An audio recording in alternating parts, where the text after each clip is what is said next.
សួស្តីអ្នកនរគ្នាស្វាគមន៍មកកាន់វីដេអូថ្មីរបស់ខ្ញុំសម្រាប់ថ្ងៃនេះខ្ញុំចង់មកឲ្យអ្នកនរគ្នាមើលទស្សនភាពនៅខាងក្រោយកន្លែងបោះតង់របស់ខ្ញុំពីព្រោះតាមធម្មតាខ្ញុំថតឲ្យអ្នកនរគ្នាមើលតែខាងមុខទេតែឥឡូវយើងមកមើលខាងក្រោយអ្នកនរគ្នាថាខាងក្រោយហ្នឹងមានអីគេខ្លះហើយស្អាតមិនខ្លះអ្នកនរគ្នាដូចអ្នកនរគ្នាឃើញអញ្ចឹងនៅខាងក្រោយនេះអត់មានណាគេមកបោះតង់ឬក៏មកអីទេម្យ៉ាងវាឆ្ងាយផងហើយផ្លូវចូលពិបាកផ្លូវចូលរៀងពិបាកហើយមានដើមឈើមានថ្មកដេកកដប់ច្រើនហើយមានបន្លាមានអីអញ្ចឹងណាអញ្ចឹងគេអត់ចូលមកបោះឬក៏អត់ចូលបោះតង់ឬក៏យកបន្លាមកដាក់នៅក្នុងនេះទេហើយនៅខាងក្រោយនេះសេរីភាពនិយាយទៅសេរីភាពរបស់អ្នកដែលគាត់ចូលចិត្តជិះម៉ូតូកង់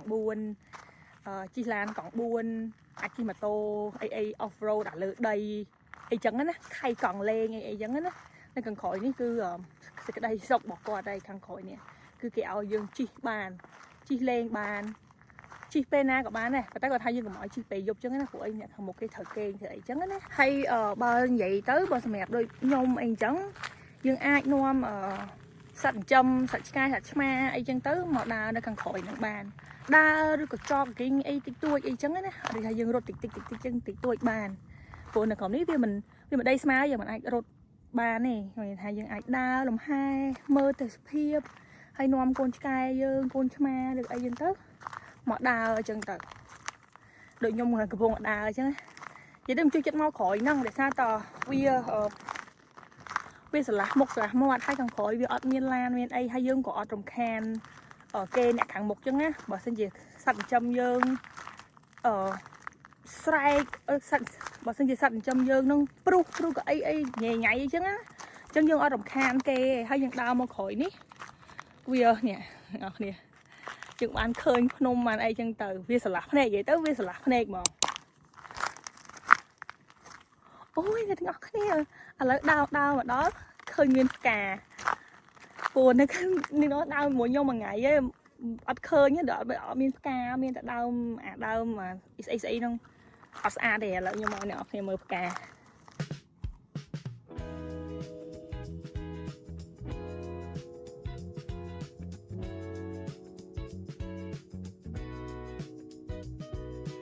បានកម្រងបានផ្កាមួយហើយឥឡូវខ្លាយជាគេហ្មងបវរកញ្ញាបុប្ផាព្រៃភ្នំបវរកញ្ញាបុប្ផាព្រៃភ្នំប្រហាសនាមតែតាមនោះអូទៅវិញអូនោះក៏មកកាងដែរនោះចាំមិនថាហ្នឹងហើយដល់តាមនោះអត់ចៃមានអាហាសនាមបវរកញ្ញាមួយហើយឡូនក៏មានអាហាសនាមបវរកញ្ញាដែរដឹងឈ្មោះកំឡូននេះគេអត់បវរកញ្ញាពិភពទាំង3ហើយគាត់ដឹងថាពិភពទាំង3មានពិភពអីគេខ្លះនេះខ្ញុំជួយចិត្តដើរលេងនេះចឹងទៅដាក់ឈ្មោះចឹងក៏បានដែរអូយអ្នកទាំងអស់គ្នាឡើងមកដល់ហើយនេះកន្លែងហ្នឹងដែលខ្ញុំប្រាប់ថាដីវាស្មើហើយថ្មខ្មៅដីរាបស្មើហើយថ្មហ្នឹងវាខ្មៅបើមិនជាគេមានផ្លូវឲ្យចូលឡានមកគេចូលមកក្នុងនេះដែរហើយអ្នកខ្លះគេចង់មកស្ងាត់ម្នាក់ឯងនៅខាងក្នុងហ្នឹងអត់មានសលេងអីញ៉ៃចឹងណាអ្នកទាំងអស់គ្នាប្រាប់អីមួយគួរអស់សំណើចសំខាន់ឲ្យដើរមកក្រោយហ្នឹងបងអូនខ្ញុំគាត់ចោះស្បែកជើងហ្នឹងបលាហ្នឹងចោះស្បែកជើងគាត់លោតគាត់តែចេះគាត់និយាយថា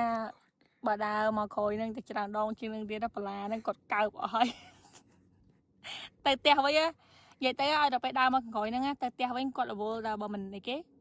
បើមិនដកបលាពីស្បែកជើងទេដកអាដុំថ្មចូលតាមហោងស្បែកជើងរវល់នេះពីស្បែកជើងខ្ញុំនេះស្បែកជើងខ្ញុំនេះវាមានប្រហោងហើយវាមាននេះតែគាត់ថាវាអត់តាន់អីវាអត់ឈឺទេព្រោះវារៀងក្រាស់ដែរអូយបន្លាដែរតើនេះអូជាប់ដៃនេះអូនេះដកមួយមើលនេះដកមួយលើផងឲ្យទស្សនិកជនមើលនេះបន្លាមែនគាត់ស្បែកជើងខ្ញុំរៀងក្រាស់ទៅអត់អីអ្នកនរគ្នាឥឡូវខ្ញុំទៅវិញហើយមេក៏វាចេញក្តៅមកខ្លាំងអញ្ចឹងណាដល់អោនមុខមើលក្រោមផងខ្លាចប៉ះដុំថ្មណាមួយតម្លៃលក់បាន$10 លានអីទៅណាអូនេះអ្នកនរគ្នាឃើញទេនេះមើល បើយើងដាក់ថ្ងៃភ្លឺហ្មងហើយសម្បូរណាមិនតិចទេណាអ្នកនរឃើញទេអានេះវាស្រួលមើលសារតែវាមានដុំថ្មខ្មៅចឹងទៅវាមានអក្សរអាថ្មភ្លឺនឹងសនឹងភ្លឹបភ្លែ តែខ្លះវានៅកប់ជាមួយដុំថ្ម វានៅក្នុង 1 in million នេះចឹងទៅយើងធ្វើឲ្យយើងបាន10លានយើងអាចទៅលេងស្រុកខ្មែរបានហ្នឹងណា បងអូនខ្ញុំពងស្មើសម័យពងស្មើសម័យនេះឃើញអត់នេះភ្លឺអូអានេះឡើងច្រើននេះមកកដប់នេះស្រួលមើលហ្មងអូយនេះអ្នកនរគ្នានេះអូយ ណែឲ្យទៅពាក់មកកត់ឲ្យទៅរៀនឲ្យទៅពាក់អានេះគេហៅទៅកម្រងផ្កា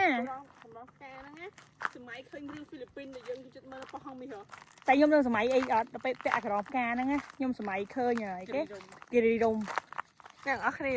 ដើរមកឡាយតែនិយាយភ្លេចកូនឲ្យតែបាននិយាយភ្លេចកូន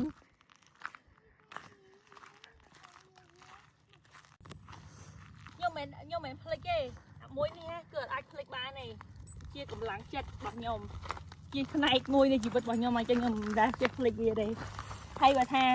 ដុំថ្មហ្នឹងអីគេតម្លៃស្អីហ្នឹងឯងអានេះយើងតម្លៃឆ្លងជាងហ្នឹងទៀតគឺព្រោះបើសិនជាចង់និយាយថាប៉ះខ្លាយជាចំណែកមួយនៃជីវិតរបស់ខ្ញុំឯងអញ្ចឹងបើសិនជាហោះយើងគាត់ក៏វារឿងពិបាកនឹងដើរទៅមុខដែរអញ្ចឹងណាទាំងអស់គ្នាឥឡូវខ្ញុំដើរទៅវិញហ្នឹងទូផ្ទះខ្ញុំហ្នឹងហើយអរគុណទាំងអស់គ្នាដែលបានមើលវីដេអូរបស់ខ្ញុំបើអ្នកទាំងអស់គ្នាចូលចិត្តវីដេអូខ្ញុំកុំភ្លេចចុច like share comment ហើយ subscribe channel YouTube ខ្ញុំផងហើយខ្ញុំនឹងបន្តធ្វើវីដេអូថ្មីទៀតបង្ហាញអ្នកទាំងអស់គ្នាពីដំណើរកម្សាន្តនិងព័ត៌មានផ្សេងអីចឹងណាបាយបាយជួបគ្នាវីដេអូក្រោយ